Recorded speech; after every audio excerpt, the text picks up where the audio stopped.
그만해. 이미 끝났어. 시체보관소 앞에서 울려 퍼지는 절규. 하지만 작은 손 하나가 차가운 문을 막아섰습니다. 5초만요. 서툰 영어로 간청하는 18살 한국 소녀. 전 세계 100대 부호 중 한 명인 아버지조차 포기한 딸의 목숨 앞에서 이 평범해 보이는 아시아 소녀가 무슨 말을 하는 걸까요? 미친 소리 하지 마. 당장 비켜. 분노한 보안요원들이 소녀를 끌어내려 하지만 그녀의 눈빛만은 흔들리지 않았습니다. 저분, 아직 안 죽었어요. 3주째 뇌사 상태.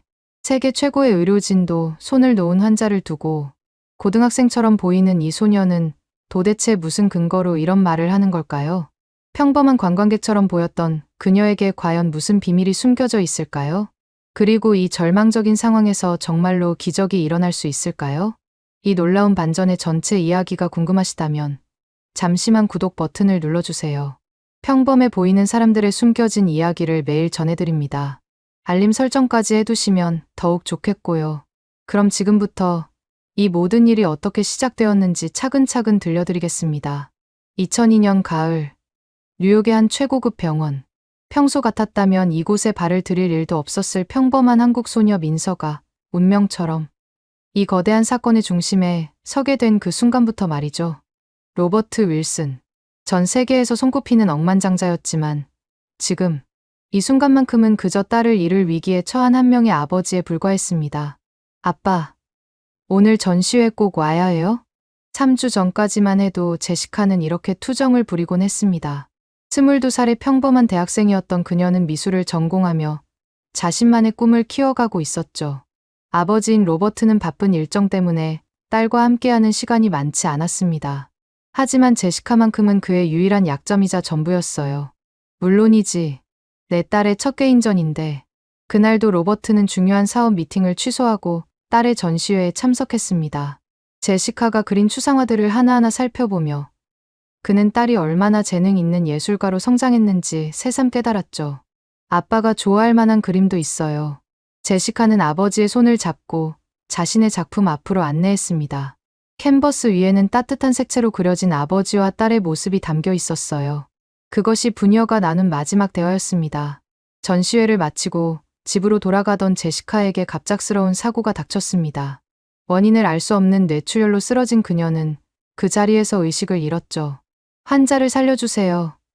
돈은 얼마든지. 로버트는 세계 최고의 의료진을 모았습니다. 뇌신경외과의 권위자부터 시작해서 실험적 치료법의 전문가들까지 돈으로 살 수 있는 모든 희망을 시도했어요. 하지만 제시카의 상태는 호전되지 않았습니다. 뇌사 판정이 내려진 후 벌써 3주가 지났죠. 윌슨 씨, 더 이상은. 존스 박사는 조심스럽게 말을 꺼냈습니다. 그는 20년간 수많은 뇌수술을 집도해온 실력자였지만 제시카의 경우는 달랐어요. 모든 의학적 지식과 기술을 동원해도 답이 보이지 않았습니다. 로버트는 병실 창밖을 바라보며 한숨을 내쉬었습니다. 평생 모든 것을 돈과 권력으로 해결해왔던 그였지만 딸의 생명 앞에서는 완전히 무력했죠. 아빠, 제시카가 마지막으로 부른 그 목소리가 계속 귓가에 맴돌았습니다. 그날 전시회에서 딸이 보여준 환한 미소, 자랑스럽게 작품을 설명하던 모습들이 주마등처럼 스쳐 지나갔어요. 더 많은 시간을 함께 보낼 걸 그랬다. 후회는 늘 늦게 찾아오는 법입니다. 로버트는 사업에만 매달려 정작 가장 소중한 것을 놓치고 있었다는 걸 이제야 깨달았죠. 밤이 되면 그는 딸의 침대 옆에 앉아 작은 손을 잡곤 했습니다. 차가워진 손끝에서 점점 생기가 사라져가는 것을 느낄 때마다 그의 마음도 함께 얼어갔어요. 제시카야, 아빠가 여기 있단다. 하지만 대답은 없었습니다. 오직 생명 유지 장치의 기계음만이 적막한 병실을 채울 뿐이었죠. 그렇게 절망의 나날이 계속되던 어느 날, 운명처럼 한 명의 소녀가 이 병원에 나타나게 됩니다. 그날 아침, 뉴욕의 거리는 여느 때처럼 분주했습니다. 그 속에서 작은 배낭을 맨 아시아 소녀 하나가 지도를 들여다보며 고개를 갸웃거리고 있었어요. 이민서, 18살의 평범한 한국 고등학생이었습니다. 아니, 적어도 겉으로 보기에는 그랬죠. 여기가 맞나? 서툰 영어 발음으로 혼잣말을 중얼거리며 민서는 손에 든 종이를 다시 한번 확인했습니다. 할머니가 써주신 주소였는데 글씨가 워낙 흘려 쓰여서 읽기가 쉽지 않았어요. 민서는 이번이 처음으로 해외에 나온 것이었습니다. 부모님은 딸이 너무 어리다며 반대했지만 할머니의 간곡한 부탁을 거절할 수 없었죠. 민서야, 이 주소로 가서 이 약초를 전해주렴. 할머니는 작은 보자기에 쌓인 무언가를 민서에게 건네며 말했습니다. 구체적인 설명은 없었지만 할머니의 표정이 워낙 진지해서 민서는 단순히 심부름 정도로만 생각했어요. 하지만 막상 뉴욕에 도착해보니 생각보다 훨씬 복잡했습니다. 거대한 빌딩들 사이에서 길을 찾는 것도 어려웠고 영어로 길을 묻는 것도 쉽지 않았죠. 실례합니다. 왜요, 이즈? 민서는 지나가는 사람들에게 말을 걸어보려 했지만 모두들 바쁜 듯 그냥 지나쳐갔습니다. 처음 경험해보는 대도시의 차가운 분위기에 민서는 점점 위축되어 갔어요. 그렇게 한참을 헤매다가 민서는 마침내 큰 건물 하나 앞에 도착했습니다. 간판을 보니 병원이었어요. 주소와 비교해보니 이곳이 맞는 것 같았습니다. 여기구나. 하지만 막상 병원 앞에 서니 민서는 주저하게 되었습니다. 너무나 고급스러워 보이는 건물이었거든요. 유리로 된 외벽에는 햇빛이 반사되어 반짝였고 드나드는 사람들의 옷차림도 범상치 않았습니다. 내가 여기 들어가도 되나? 민서는 자신의 평범한 옷차림을 내려다보며 망설였습니다. 청바지에 운동화, 그리고 학교에서 받은 낡은 배낭까지. 여기 들어가기에는 너무 초라해 보였어요. 하지만 할머니와의 약속을 지켜야 했습니다. 민서는 용기를 내어 병원 로비로 들어갔죠. 로비는 호텔처럼 화려했습니다. 대리석 바닥에 값비싸 보이는 그림들이 걸려 있었고 정장을 입은 사람들이 조용히 오가고 있었어요. 어디로 가야 하지? 민서는 접수 데스크로 가려다가 다시 멈춰섰습니다. 거기 앉아있는 간호사들이 너무 도도해 보였거든요. 영어도 제대로 못하는 자신이 말을 걸기에는 부담스러웠습니다. 그래서 민서는 일단 화장실을 찾아보기로 했습니다. 복도를 따라 걸으며 주변을 둘러보니 이 병원이 얼마나 큰지 알 수 있었어요. 와, 정말 크다. 복도마다 다른 과의 안내판이 붙어 있었고 각 층마다 다양한 전문 의료진들이 바쁘게 오가고 있었습니다. 민서 같은 평범한 사람이 있을 곳이 아닌 것 같았어요. 그런데 걷다 보니 민서는 길을 완전히 잃어버렸습니다. 복도가 미로처럼 복잡해서 어디서 왔는지도 모르겠고 어디로 가야 할지도 알 수 없었어요. 어떡하지? 민서는 점점 불안해졌습니다. 혹시 허락 없이 들어와서는 안 되는 곳까지 온 건 아닐까 하는 걱정도 들었죠. 바로 그때였습니다. 복도 끝에서 누군가의 흐느끼는 소리가 들려왔어요. 민서는 호기심에 그쪽으로 발걸음을 옮겼습니다. 그리고 그곳에서 민서는 평생 잊을 수 없는 장면을 목격하게 됩니다. 한 중년 남성이 병실 문 앞에서 무너져 내리며 울고 있었던 것이죠. 그 순간 민서는 이상한 느낌을 받았습니다. 마치 자신이 여기 온 이유가 따로 있는 것 같은, 운명 같은 무언가를 느꼈어요. 민서는 조심스럽게 그 남성에게 다가갔습니다. 정장을 입은 그의 모습에서 평범하지 않은 기품이 느껴졌지만 지금은 그저 딸을 잃을 위기에 처한 한 명의 아버지일 뿐이었어요. 괜찮으세요? 민서는 어색한 영어로 말을 걸었습니다. 로버트는 고개를 들어 민서를 바라봤죠. 동양인 소녀가 자신에게 말을 거는 것이 의외였지만 지금은 그럴 여유도 없었습니다. 고마워요. 하지만 괜찮지 않아요. 로버트의 목소리에는 깊은 절망이 담겨 있었습니다. 민서는 그의 표정에서 말로 다할 수 없는 아픔을 느꼈어요. 무슨 일이세요? 민서의 순수한 관심에 로버트는 잠시 망설이다가 입을 열었습니다. 제 딸이 3주째 의식이 없어요. 의사들은 더 이상 희망이 없다고 하고 그는 말을 잇지 못했습니다. 민서는 로버트의 어깨를 가만히 토닥이며 위로했어요. 말은 통하지 않았지만 마음은 전해지는 것 같았습니다. 딸을 볼 수 있을까요? 민서가 조심스럽게 물었습니다. 로버트는 의아한 표정을 지었죠. 갑자기 나타난 낯선 소녀가 왜 자신의 딸을 보고 싶어 하는지 이해할 수 없었어요. 왜 그런 걸 원하죠? 그냥 마음이 아파서요. 민서의 대답은 단순했습니다. 하지만 그 진심이 로버트의 마음을 움직였어요. 어차피 더 이상 잃을 것도 없는 상황이었으니까요. 로버트는 민서를 제시카의 병실로 안내했습니다. 최고급 개인 병실이었지만 분위기는 무겁기만 했어요. 각종 의료 장비들이 윙윙거리는 소리만이 정막을 깨뜨렸습니다. 민서가 제시카를 처음 본 순간이었습니다. 창백한 얼굴로 누워있는 젊은 여성. 생명 유지 장치에 의존해 간신히 숨을 쉬고 있는 모습이었어요. 누가 봐도 희망이 보이지 않는 상황이었습니다. 하지만 민서는 달랐습니다. 제시카를 본 순간 민서의 눈빛이 변했어요. 마치 무언가를 감지한 듯한 표정이었습니다. 그녀는 천천히 침대 곁으로 다가갔죠. 이상하다. 민서가 작은 목소리로 중얼거렸습니다. 로버트는 그 말을 듣고 고개를 갸웃거렸어요. 뭐가 이상하다는 거죠? 민서는 제시카의 손목 근처를 유심히 바라보더니 갑자기 놀라운 말을 했습니다. 저분, 아직 안 죽었어요. 그 순간 병실의 공기가 얼어붙었습니다. 로버트는 민서를 믿을 수 없다는 표정으로 바라봤어요. 뭐라고 했죠? 진짜예요. 아직 완전히 떠나지 않았어요. 민서의 목소리에는 확신이 담겨 있었습니다. 하지만 로버트에게는 잔인한 희망 고문으로 들릴 뿐이었죠. 바로 그때 존스 박사가 병실로 들어왔습니다. 정기 검진 시간이었거든요. 그는 낯선 소녀가 있는 것을 보고 의아해했어요. 윌슨 씨, 이 아이는 누구죠? 아, 그냥 위로해주러 온. 로버트가 설명하려는 순간 민서가 존스 박사에게 다가갔습니다. 의사 선생님, 이 환자분 정말 뇌사가 맞나요? 존스 박사는 어이없다는 표정을 지었습니다. 갑자기 나타난 아시아 소녀가 자신의 진단에 의문을 제기하는 것이 황당했거든요. 물론입니다. 3주째 어떤 뇌활동도 감지되지 않고 있어요. 하지만 아직 따뜻해요. 민서가 제시카의 손을 가리키며 말했습니다. 존스 박사는 콧방귀를 뀌었어요. 채우는 기계로 유지되는 거예요. 어린 친구가 의학을 뭘 안다고. 아니에요. 진짜 살아있는 따뜻함이에요. 민서는 고집스럽게 주장했습니다. 그 순간 그녀의 눈에는 이전과 완전히 다른 빛이 들어 있었어요. 마치 무언가를 정확히 알고 있는 사람의 눈빛이었습니다. 존스 박사는 짜증이 났습니다. 이미 충분히 힘든 상황에서 이런 헛소리를 들을 필요는 없었거든요. 보안, 이 아이를 내보내세요. 하지만 민서는 물러서지 않았습니다. 오히려 더욱 진지한 표정으로 로버트를 바라봤어요. 아저씨, 저를 믿어보세요. 정말로 살릴 수 있어요.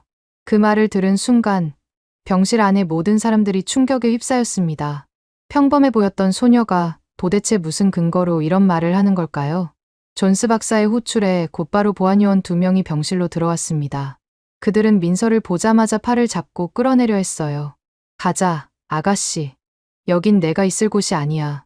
하지만 민서는 뿌리치며 저항했습니다. 그녀의 눈빛에는 절박함이 가득했어요. 잠깐만요. 정말 도울 수 있어요. 그만해. 이미 충분히 고생한 가족에게 더 이상 상처 주지 마. 존스 박사가 화를 내며 소리쳤습니다. 그는 지난 3주 동안 로버트가 얼마나 절망했는지 지켜봤거든요. 이런 헛된 희망은 오히려 독이 될 뿐이었습니다. 로버트는 복잡한 심정이었습니다. 이성적으로는 존스 박사가 맞다고 생각했지만 마음 한구석에서는 이 소녀의 말이 혹시나 하는 기대를 불러일으켰어요. 윌슨 씨, 결정을 내리셔야 합니다. 존스 박사가 무겁게 말했습니다. 그동안 미뤄왔던 최종 결정의 시간이 온 것이었죠. 생명 유지 장치를 언제까지 계속할 수는 없어요. 이미 뇌사 판정이 내려진 지 3주가 지났습니다. 로버트의 어깨가 무겁게 떨어졌습니다. 그는 알고 있었어요. 언젠가는 이 순간이 올 것이라는 걸 말이죠. 그럼 이제 정말 죄송합니다. 더 이상은 의학적으로 할 수 있는 일이 없어요. 존스 박사의 말에 로버트는 고개를 떨어뜨렸습니다. 그 순간 민서가 갑자기 앞으로 나섰어요. 안 돼요. 아직 포기하면 안 돼요. 이 아이 좀 어떻게 해주세요. 존스 박사가 보안요원들에게 신호를 보냈습니다.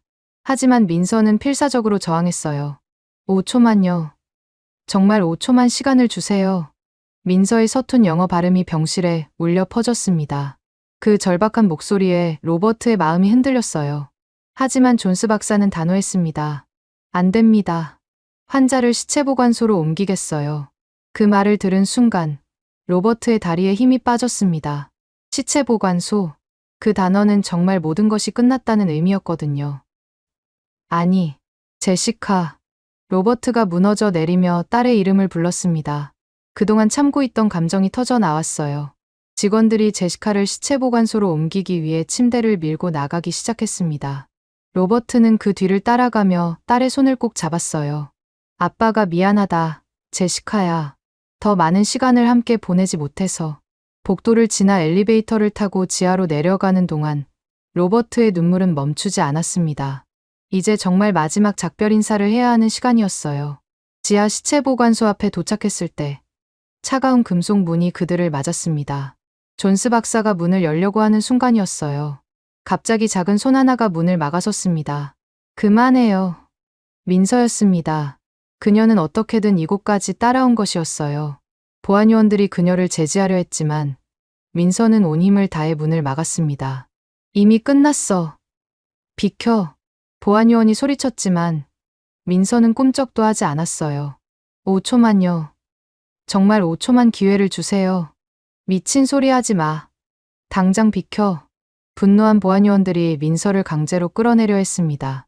하지만 그 순간 민서의 눈빛이 완전히 달라졌어요. 저분, 정말 아직 안 죽었어요. 제가 느낄 수 있어요. 그녀의 목소리에는 이전과는 다른 확신이 담겨 있었습니다.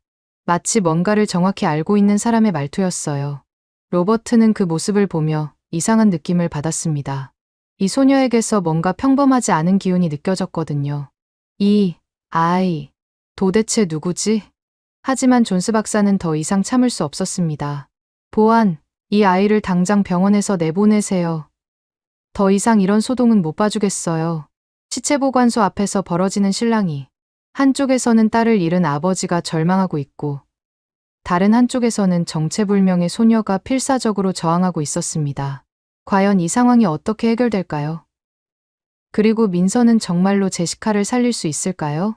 바로 그 순간 민서가 배낭에서 무언가를 꺼냈습니다. 작은 천 보자기에 쌓인 것이었어요. 그녀의 손놀림이 갑자기 달라졌습니다. 뭐라는 거야? 보안요원이 의아해하며 다가서려 했지만 민서가 보자기를 풀어내는 순간 모든 사람들이 멈춰섰어요. 그 안에는 은빛으로 빛나는 가느다란 침들이 정교하게 배열되어 있었습니다. 전문가가 아니어도 그것들이 보통 물건이 아니라는 걸 알 수 있었어요. 침술? 존스 박사가 놀란 목소리로 말했습니다. 하지만 그는 곧 고개를 저었어요. 설마 침으로 뇌사 환자를 살릴 수 있다고 생각하는 건 아니겠지? 그런데 민서의 표정이 완전히 바뀌었습니다. 이전까지의 소심하고 위축된 모습은 온데간데 없고 마치 다른 사람이 된 것 같았어요. 백회열에서 기혈이 막혀 있고 신정혈의 기운이 약해졌네요. 갑자기 쏟아져 나오는 전문 용어들. 민서의 입에서 나오는 말들은 더 이상 서툰 영어가 아니었습니다. 정확하고 자신감 넘치는 목소리였어요. 잠깐. 그 용어들은 존스 박사가 당황했습니다. 그가 아는 한 그런 혈자리 명칭들은 고급 한의학에서나 사용되는 것들이었거든요. 민서는 제시카의 머리 부분을 자세히 살펴보더니 정확한 지점을 손가락으로 짚어갔습니다. 여기, 그리고 여기. 그녀의 손끝이 닿는 곳마다 마치 오랜 경험을 쌓은 전문가의 손길 같았어요. 망설임이나 불확실함은 전혀 찾아볼 수 없었습니다. 이 아이가 도대체? 로버트도 믿을 수 없다는 표정이었습니다. 몇 분 전까지만 해도 길을 잃고 헤매던 평범한 관광객이었는데 지금은 완전히 다른 사람 같았거든요. 민서는 침 하나를 집어들었습니다. 그 순간 그녀의 집중력은 극도로 높아졌어요. 주변의 모든 소음이 사라지고 오직 환자에게만 온 신경을 집중했습니다. 잠깐, 허가 없이 환자에게 침을 놓을 수는 없어. 존스 박사가 제지하려 했지만 민서는 이미 첫 번째 침을 정확한 지점에 찔러 넣었습니다. 백회열 자극 시작. 놀랍게도 그 순간 제시카의 얼굴에 미세한 변화가 일어났습니다. 창백했던 얼굴에 살짝 핏기가 돌기 시작한 것이었어요. 어떻게? 존스 박사가 눈을 크게 뜨며 모니터를 확인했습니다. 뇌파 모니터에서 아주 작은 변화가 감지되고 있었어요. 민서는 멈추지 않았습니다. 두 번째, 세 번째 침을 연이어 정확한 혈자리에 놓았습니다. 그녀의 손놀림은 마치 춤을 추는 것 같이 우아하면서도 정밀했어요. 신정혈, 그리고 사신총. 민서가 중얼거리는 혈자리 이름들은 존스 박사조차 처음 듣는 것들이었습니다. 그는 동양의학에 대해서도 어느 정도 지식이 있다고 생각했는데 이 소녀가 사용하는 기법은 차원이 달랐어요. 이건 고대 한의학 기법인데 존스 박사가 중얼거렸습니다. 의학 서적에서만 봤던 전설적인 치료법들이 눈앞에서 펼쳐지고 있었거든요. 민서는 계속해서 침을 놓아갔습니다. 총 12개의 침이 제시카의 머리와 목 부위에 정교하게 배치되었어요. 그리고 마지막 침을 놓는 순간이었습니다. 기혈순환 완성. 갑자기 제시카의 손가락이 미세하게 움직였습니다. 너무 작은 움직임이어서 놓칠 뻔했지만 민서는 그것을 놓치지 않았어요. 움직였어요. 로버트가 소리쳤습니다. 그는 딸의 손을 잡고 있었기 때문에 그 미세한 변화를 느낄 수 있었거든요. 존스 박사가 급히 각종 모니터를 확인했습니다. 믿을 수 없게도 뇌파에서 반응이 나타나고 있었어요. 3주 동안 평평했던 뇌파가 작은 파동을 그리기 시작한 것입니다. 이럴 수가. 어떻게 이런 일이? 존스 박사의 목소리에는 충격과 당황이 섞여 있었습니다. 그의 모든 의학 상식으로는 설명할 수 없는 일이었거든요. 민서는 마지막으로 제시카의 손목을 짚으며 맥박을 확인했습니다. 그녀의 표정에 만족스러운 미소가 번졌어요. 첫 번째 단계 완료. 이제 기혈이 다시 순환하기 시작했어요. 하지만 모든 사람들이 가장 궁금해하는 것은 따로 있었습니다. 이 18살 소녀가 도대체 누구이기에 이런 놀라운 일을 할 수 있는 걸까요? 모니터에서 울려 퍼지는 신호음이 달라졌습니다. 3주 동안 한결같이 단조로웠던 소리가 이제는 생명의 리듬을 담고 있었어요. 심박수가 안정되고 있어요. 혈압도 정상 범위로 돌아오고 있고 간호사가 떨리는 목소리로 수치들을 읽어 내려갔습니다. 존스 박사는 자신의 눈을 의심했어요. 의학적으로 불가능한 일이 눈앞에서 벌어지고 있었거든요. 이건 어떻게 설명해야 할지.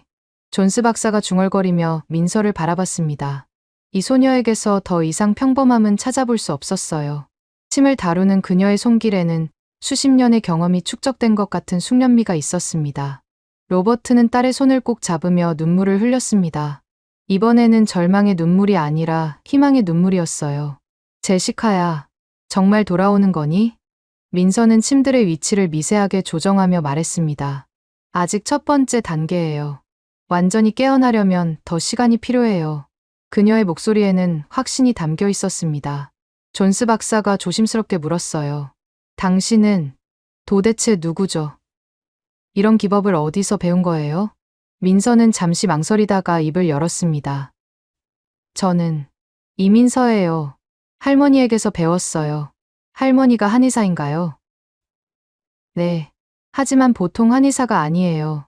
민서가 천천히 자신의 이야기를 들려주기 시작했습니다. 저희 가문은 3대째 특별한 침수를 전수받아왔어요. 할머니의 할머니 때부터 시작된 비전 기법이죠. 그녀의 설명에 따르면 민서의 가문은 조선시대부터 내려온 고대 침술의 맥을 이어받고 있었습니다.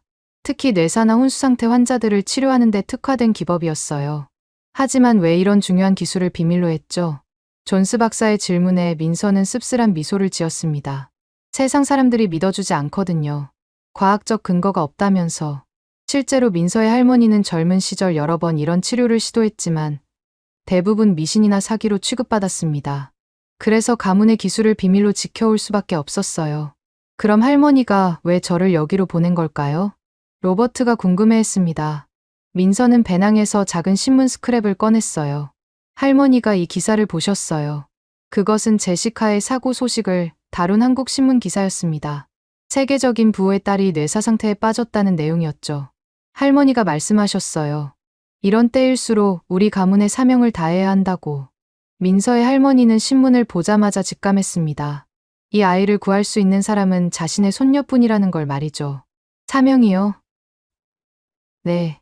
생명을 구하는 것이 우리 가문이 존재하는 이유라고 하셨어요. 민서는 계속해서 침의 각도를 조절하며 치료를 이어갔습니다. 그녀의 손놀림 하나하나에는 수백 년간 축적된 지혜가 담겨 있었어요. 그런데 이 치료법은 위험하지 않나요? 존스 박사가 걱정스럽게 물었습니다.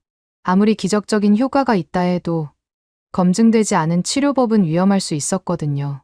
할머니가 저에게 가르쳐준 첫 번째 원칙이에요. 절대 해를 끼치지 마라. 민서의 대답에서 의료진으로서의 올바른 자세가 느껴졌습니다. 그녀는 단순히 기술만 배운 것이 아니라 의료인으로서의 철학도 함께 물려받았던 것이죠. 그 순간 제시카의 눈꺼풀이 미세하게 떨렸습니다. 너무 작은 움직임이어서 놓칠 뻔했지만 로버트가 가장 먼저 알아챘어요. 눈이 움직였어요. 모든 사람들의 시선이 제시카에게 집중되었습니다. 정말로 그녀의 눈꺼풀이 천천히 떨리고 있었어요. 민서는 만족스러운 표정으로 마지막 침을 조정했습니다. 두 번째 단계도 성공했어요. 이제 의식이 돌아오기 시작할 거예요. 하지만 가장 중요한 순간은 아직 남아 있었습니다. 과연 제시카가 완전히 깨어날 수 있을까요? 그리고 이 기적 같은 일 뒤에 숨겨진 더 깊은 의미는 무엇일까요? 그리고 마침내 그 순간이 왔습니다. 제시카의 눈꺼풀이 천천히 열리기 시작했어요. 아빠. 약하지만 분명한 목소리였습니다. 3주 만에 처음 들리는 딸의 목소리에 로버트는 그 자리에서 무너져 내렸어요. 제시카야. 그는 딸의 손을 두 손으로 감싸며 눈물을 펑펑 쏟았습니다. 그동안 얼마나 이 순간을 기다렸는지 모르겠어요. 아빠, 왜 울어요? 전 괜찮은데. 제시카는 아직 상황을 파악하지 못했습니다. 그녀에게는 전시회를 마치고 집으로 가던 기억이 마지막이었거든요. 넌 3주 동안 잠들어 있었단다. 아빠는 널 잃을 뻔했어. 로버트의 설명을 들은 제시카는 놀란 눈으로 주변을 둘러봤습니다. 낯선 병실, 각종 의료 장비들, 그리고 자신을 바라보는 의료진들의 놀란 표정까지. 존스 박사는 급히 각종 검사를 시행했습니다. 뇌파, 혈압, 심박수 모든 것이 정상이었어요. 아니, 정상을 넘어서 매우 건강한 상태였습니다. 이건 의학적으로 설명이 안 돼요. 존스 박사가 중얼거렸습니다. 뇌사 환자가 이렇게 완전하게 회복하는 것은 전례가 없는 일이었거든요. 민서는 조용히 침들을 정리하며 제시카의 상태를 지켜봤습니다. 그녀의 얼굴에는 안도감과 함께 만족스러운 미소가 번졌어요. 고마워요. 정말 고마워요. 로버트가 민서에게 다가와 깊이 고개를 숙였습니다. 전 세계 100대 부호 중 한 명이 18살 소녀에게 절하는 모습이었어요. 아니에요. 당연한 일을 했을 뿐이에요. 민서의 겸손한 대답에 로버트는 더욱 감동했습니다. 딸의 생명을 구해준 은인 앞에서 어떤 보답을 해야 할지 모르겠었어요. 존스 박사도 민서에게 다가왔습니다. 그의 표정에는 부끄러움과 경외감이 섞여 있었어요. 미안했습니다. 제가 당신을 무시했었네요. 괜찮아요. 사실 저도 이해해요. 믿기 어려운 일이었으니까요. 민서는 존스 박사의 사과를 흔쾌히 받아들였습니다. 그녀는 이미 이런 상황에 익숙했거든요. 그때 제시카가 민서를 발견했습니다. 저분이 절 살려주신 거예요? 네. 이 소녀가 당신을 살렸어요. 로버트가 대답했습니다. 제시카는 민서를 바라보며 고개를 숙였어요. 고마워요. 진심으로요. 천만에요. 살아계셔서 다행이에요. 하지만 로버트는 한 가지 더 궁금한 것이 있었습니다. 민서 양, 당신 할머니는 왜 하필 우리 딸을 구하라고 하신 걸까요? 민서는 잠시 망설이더니 천천히 입을 열었습니다. 사실 할머니도 예전에 비슷한 경험이 있으셨어요. 비슷한 경험이요? 할머니의 첫 딸이 제시카 씨와 같은 나이에 교통사고로 매사 판정을 받으셨어요. 민서의 목소리가 조금 떨렸습니다. 이것은 가문의 아픈 비밀이었거든요. 하지만 그때는 아무도 할머니의 치료법을 믿어주지 않았어요. 결국 민서는 말을 잇지 못했습니다. 할머니는 자신의 딸을 구하지 못한 채 평생을 후회하며 살았던 것이죠. 그래서 할머니가 신문에서 제시카 씨 이야기를 보시고는 이번에는 반드시 구해야겠다고 결심하신 거예요. 로버트는 민서의 할머니가 겪었을 아픔을 이해할 수 있었습니다. 자식을 잃는다는 것이 얼마나 고통스러운 일인지 뼈저리게 느꼈거든요. 당신의 할머니께 꼭 전해주세요. 당신들 덕분에 제가 딸을 되찾았다고. 로버트의 목소리에는 진심 어린 감사가 담겨 있었습니다. 존스 박사는 여전히 믿기 어렵다는 표정이었지만 결과는 부정할 수 없었어요. 앞으로 이런 치료법에 대해 더 연구해봐야겠어요. 서양의학과 동양의학이 만나면 더 많은 생명을 구할 수 있을 거예요. 민서가 그의 말을 받아 마무리했습니다. 그녀의 꿈도 바로 그것이었거든요. 병실 안에는 따뜻한 감동이 흘렀습니다. 문화와 언어, 나이를 뛰어넘어 생명을 구한다는 하나의 목표로 뭉친 사람들의 아름다운 모습이었어요. 하지만 이 이야기에는 아직 마지막 반전이 하나 더 남아 있었습니다. 며칠 후, 제시카는 완전히 회복되어 퇴원 준비를 하고 있었습니다. 민서는 병원 로비에서 할머니와 전화 통화를 하고 있었어요. 할머니, 성공했어요. 그분 완전히 깨어나셨어요.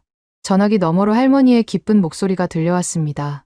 잘했구나, 민서야. 할머니가 못다 한 일을 내가 해낸 거구나. 민서의 눈가에 눈물이 맺혔습니다. 할머니가 평생 품고 살았던 한을 자신이 풀어드릴 수 있어서 기뻤거든요. 그때 로버트가 민서에게 다가왔습니다.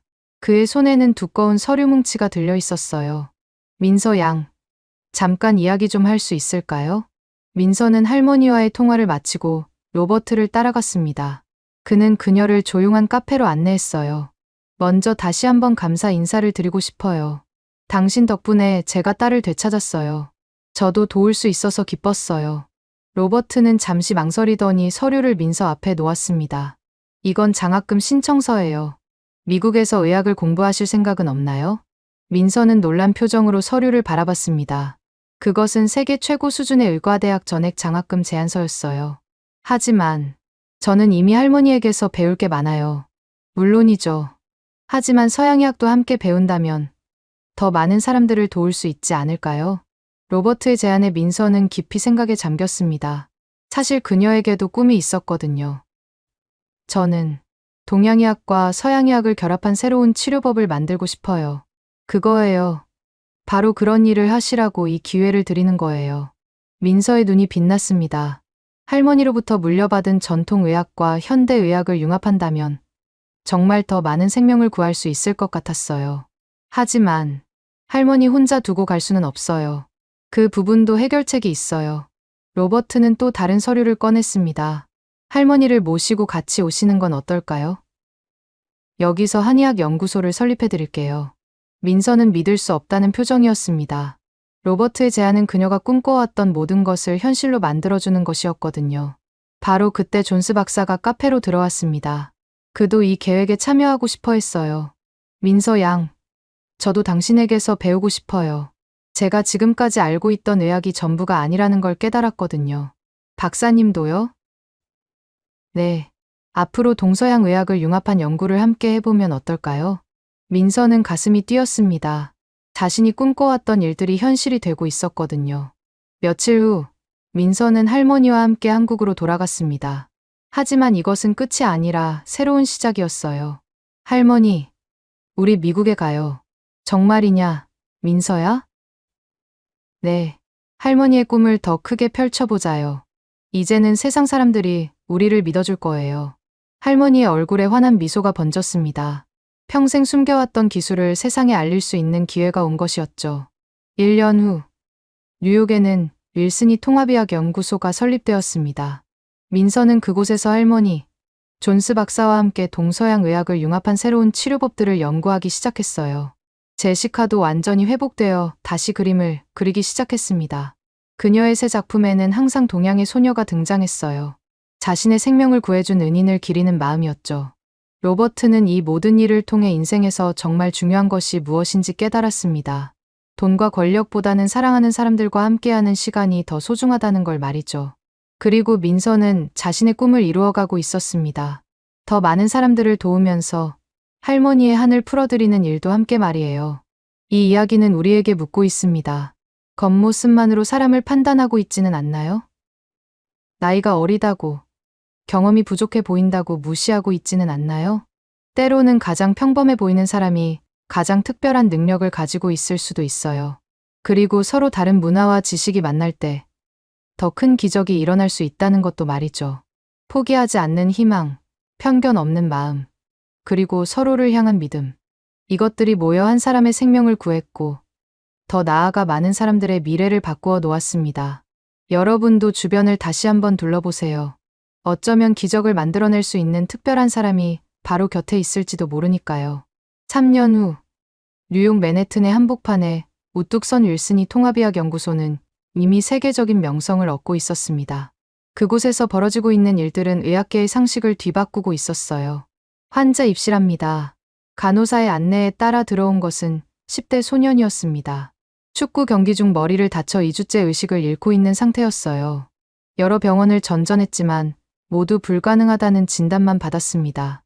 이제 21살이 된 민서는 완전히 달라져 있었습니다.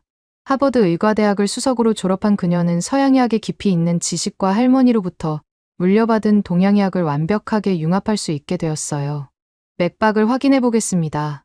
민서의 손이 소년의 손목에 닿는 순간 그녀의 표정이 변했습니다. 서양의학으로는 감지할 수 없지만 한의학적으로는 아직 희망이 있다는 신호를 느꼈거든요. 존스 박사님, CT 결과는 어떻게 나왔나요? 내부종이 심하고 출혈도 계속되고 있어요. 솔직히 희망적이지 않습니다. 존스 박사는 이제 민서와 완벽한 파트너가 되어 있었습니다. 처음에는 동양의학을 믿지 않았던 그였지만 지난 3년간 수많은 기적을 목격하며 완전히 마음을 바꾸었어요. 하지만 한의학적 진단은 다르네요. 기혈순환만 정상화시키면 충분히 회복 가능할 것 같아요. 민서는 할머니와 상의를 위해 옆방으로 향했습니다. 이제 80을 넘긴 할머니는 여전히 정정하셨고 이곳에서 후학들을 가르치며 보람찬 나날을 보내고 계셨어요. 할머니, 환자를 봐주세요. 그래, 민서야, 같이 가보자꾸나. 할머니와 민서가 함께 진료하는 모습은 이제 이 연구소의 명물이 되었습니다. 3대에 걸친 지혜와 현대의학이 만나는 순간이었거든요.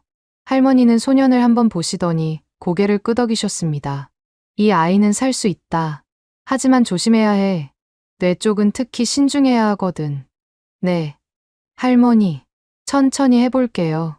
민서는 할머니께 배운 고급 침술과 현대의학의 정밀한 모니터링을 결합했습니다. 뇌압을 실시간으로 체크하면서 동시에 기혈순환을 개선하는 방법이었어요.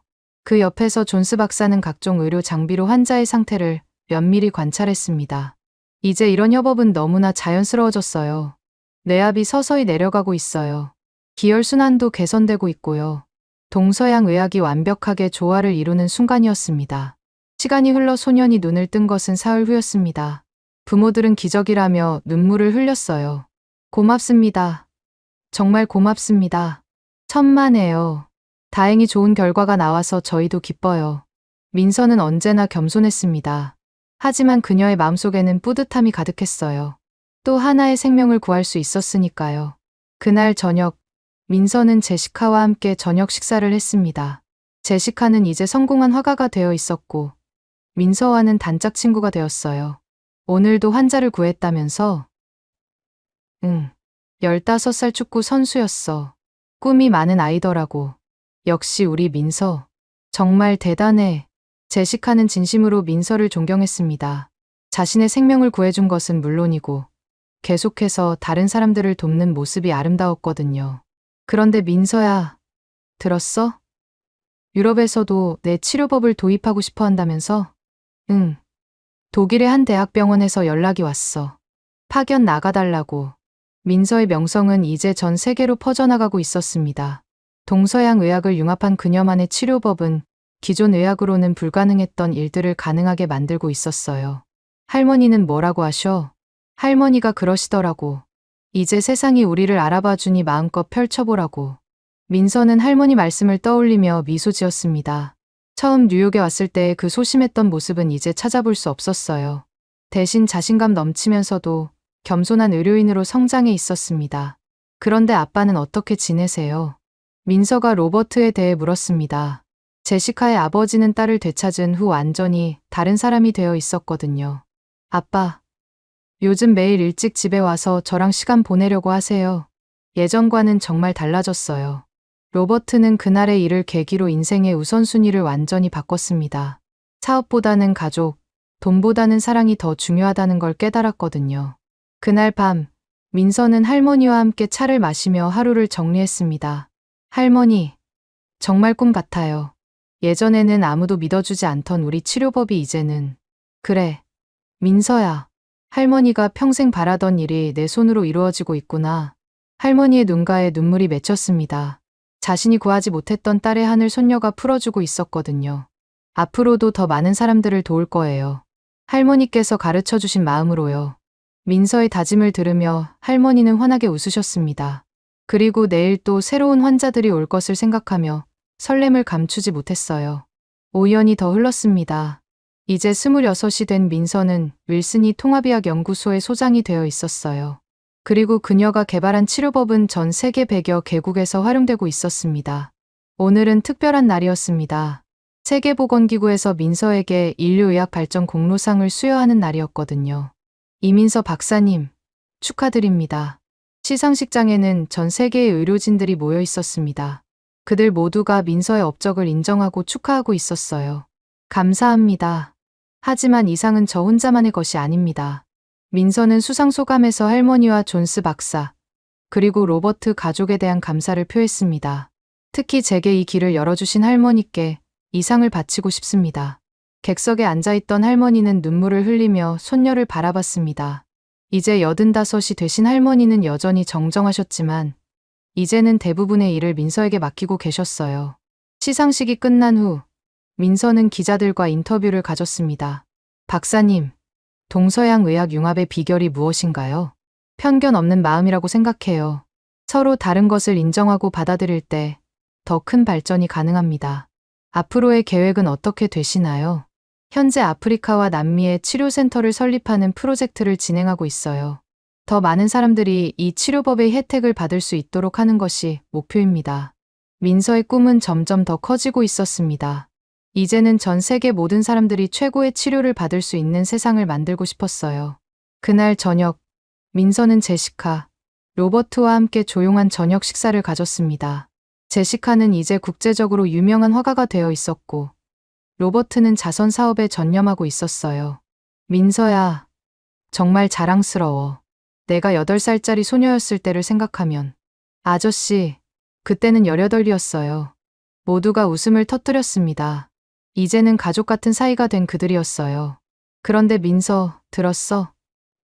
한국에서도 내 치료법을 정식으로 의료보험에 포함시키기로 했다면서? 제시카가 반가운 소식을 전했습니다.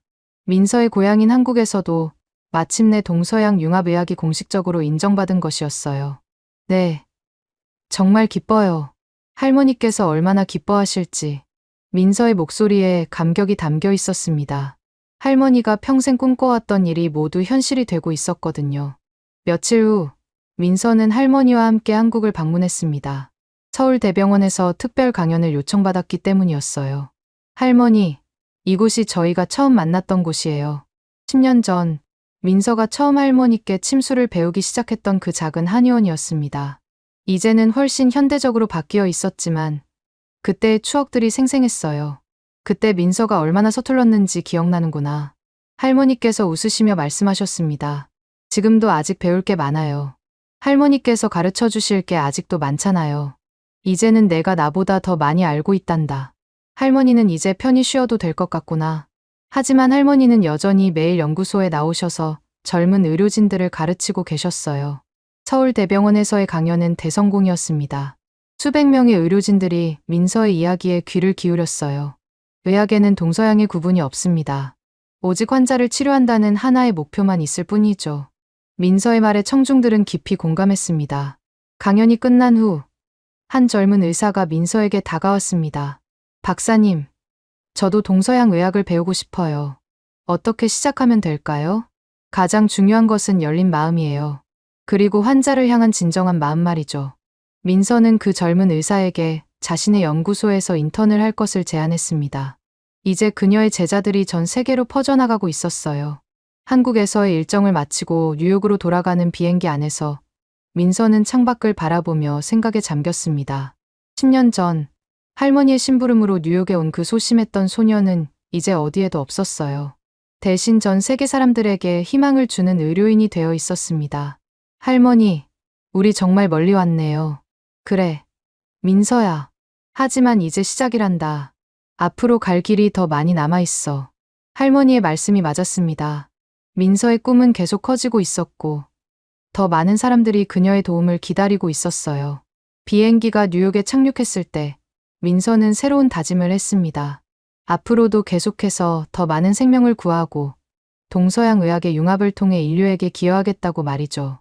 그리고 무엇보다 할머니께서 가르쳐 주신 그 마음을 잊지 않겠다고 다짐했습니다. 겸손하고 따뜻한 마음으로 환자들을 대하는 것. 그것이 진정한 의료인의 모습이라는 걸 알고 있었거든요. 이제 민서의 이야기는 전설이 되어 전 세계로 퍼져나가고 있습니다. 그리고 그 이야기를 들은 수많은 사람들이 희망을 품고 꿈을 향해 나아가고 있어요. 때로는 가장 평범해 보이는 사람이 세상을 바꿀 수 있다는 것. 편견 없는 마음과 끊임없는 노력이 있다면 불가능해 보이는 일도 가능하다는 것. 민서의 이야기가 우리에게 전해주는 메시지입니다. 그로부터 10년이 더 흘렀습니다. 이제 36이 된 민서는 단순한 의사를 넘어 전 세계 의료계의 리더가 되어 있었어요. 하지만 오늘은 그 누구보다 소중한 손님을 맞이하는 날이었습니다. 할머니, 천천히 걸으세요. 95이 되신 할머니는 이제 휠체어를 이용하셨지만 여전히 정신은 또렷하셨어요. 오늘은 윌슨이 통합의학 연구소에 새로 건립된 이 할머니 기념관 개관식이 있는 날이었습니다. 기념관 앞에는 수백 명의 사람들이 모여 있었습니다. 그 중에는 민서의 치료를 받아 새 생명을 얻은 환자들과 가족들이 대부분이었어요. 오늘 이 자리에 서게 되어 정말 감격스럽습니다. 민서는 개관식 인사말을 시작했습니다. 이 기념관은 저희 할머니의 이름을 따서 지었지만 사실은 편견 없는 사랑으로 환자를 치료하는 모든 의료진들을 기리는 곳입니다. 박수가 터져 나왔습니다. 기념관 안에는 할머니가 평생 연구해온 자료들과 함께 전 세계에서 온 감사 편지들이 전시되어 있었어요. 그 중에서도 가장 눈에 띄는 것은 제시카가 그린 대형 그림이었습니다. 젊은 민서가 할머니에게서 침수를 배우는 모습을 그린 작품이었죠. 제시카 언니, 이 그림 정말 아름다워요. 이건 내가 그린 그림 중에서 가장 의미 있는 작품이야. 너희 할머니와 너의 이야기니까. 제시카는 이제 40이 되어 있었지만 여전히 아름다웠고 민서와는 자매 같은 사이였어요. 기념관 투어가 끝난 후 민서는 할머니와 함께 조용한 정원으로 나왔습니다. 할머니, 기분이 어떠세요? 민서야, 할머니는 이제 정말 만족한다. 우리 가문의 의술이 이렇게 널리 알려질 줄 꿈에도 몰랐어. 할머니의 목소리에는 깊은 만족감이 담겨 있었습니다. 하지만 할머니, 아직 할 일이 많이 남아 있어요. 할머니께서 더 오래 함께 해주셔야 해요. 민서야, 이제 너는 혼자서도 충분히 잘할 수 있어. 할머니가 가르쳐 줄 수 있는 건 다 가르쳐 줬거든. 그때 한 어린 소녀가 민서에게 달려왔습니다. 이모, 이모. 민서를 부르는 것은 제시카의 9살 딸 에밀리였습니다. 제시카는 5년 전에 결혼해서 지금은 행복한 가정을 꾸리고 있었어요. 에밀리야, 안녕. 이모. 저도 커서 이모처럼 의사가 될 거예요. 에밀리의 당찬 포부에 민서는 웃음을 터뜨렸습니다. 그래? 그럼 열심히 공부해야겠네. 네. 그런데 이모, 할머니께서 저에게도 침수를 가르쳐 주실 수 있나요? 에밀리가 할머니를 바라보며 말했습니다. 할머니는 에밀리를 무척 귀여워하셨어요. 그럼 우리 에밀리가 원한다면 할머니가 가르쳐 주지. 정말요? 와. 에밀리의 기쁨에 모든 사람들이 함께 웃었습니다. 그날 저녁, 민서는 연구소에서 마지막 회진을 돌고 있었습니다. 오늘도 6명의 새로운 환자들이 기적적인 회복을 보였어요. 박사님, 오늘도 고생하셨습니다. 젊은 레지던트 의사가 인사를 했습니다. 그는 한국에서 온 민서의 제자 중 한 명이었어요. 수고했어요. 내일 아침 일찍 수술이 있으니까 일찍 쉬세요. 네. 박사님도 일찍 들어가세요. 민서는 마지막으로 할머니 방을 들렀습니다. 할머니는 침대에 누워 에밀리에게 옛날 이야기를 들려주고 계셨어요. 옛날 옛적에 아주 작은 바늘 하나가 있었단다. 그 바늘은 자신이 너무 작다고 생각해서 늘 슬퍼했어. 그 다음엔 어떻게 됐어요? 어느 날 그 바늘이 아픈 사람을 치료해주게 되었는데 작은 바늘이지만 큰 기적을 만들어낼 수 있다는 걸 알게 되었단다. 할머니의 이야기를 들으며 민서는 어린 시절을 떠올렸습니다. 할머니께서 자신에게도 이런 이야기들을 들려주시며 침술의 철학을 가르쳐 주셨었거든요. 할머니, 에밀리 재워주세요. 이제 늦었어요. 알았다. 민서야. 에밀리를 재운 후 할머니와 민서는 차를 마시며 하루를 정리했습니다. 민서야, 할머니가 이제 하고 싶은 말이 있다. 네.